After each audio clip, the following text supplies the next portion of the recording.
benefit, etc. I don't think it's very valid, but well, I would say this: the information they're returning, it's similar to the nutrition thing. The information they're returning is valid, like the fast twitch versus slow twitch muscles and that sort of thing. They're all real markers, and they do have real effects.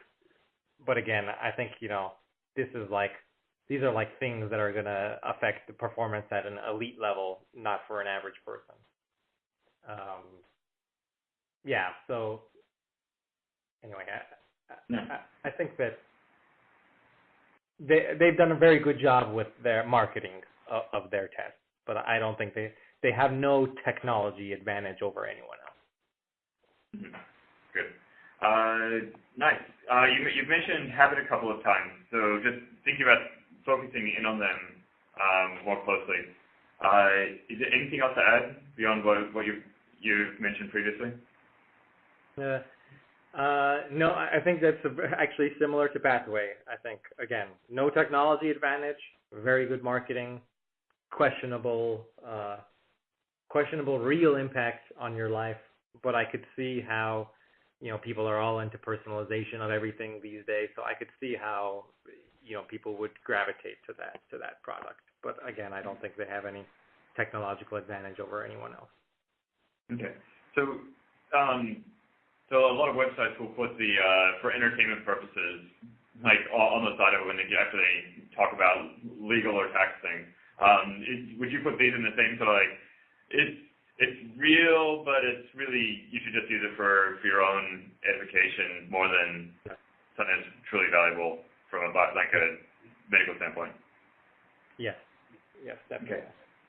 Excellent. And then Vitagene?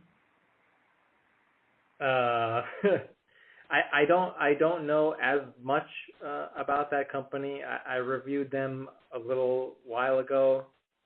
I don't want to be too harsh, but I think it's pretty bogus. Okay. I'm not sold on even the validity of what they're returning. And again, no technological advantage. Okay, and no technology. Good. So pretty much for each of these, someone could, unless you link their customer base and their brand, then there's no reason to want to work directly with them. You can almost create your own from the ground up. Yes. Yes. In fact, I'm considering doing it myself, for example. So yeah, it's you definitely need the expertise to build it right and all that, but I don't think there's anything really stopping other people from entering the space. Okay, excellent. So as CEO of Alicorp, how are you going to do things differently? Okay, well, I'm still thinking about it, so I don't know. But I think that the right approach, the most valid approach, is going to end up being one that is not purely a pure genetics play.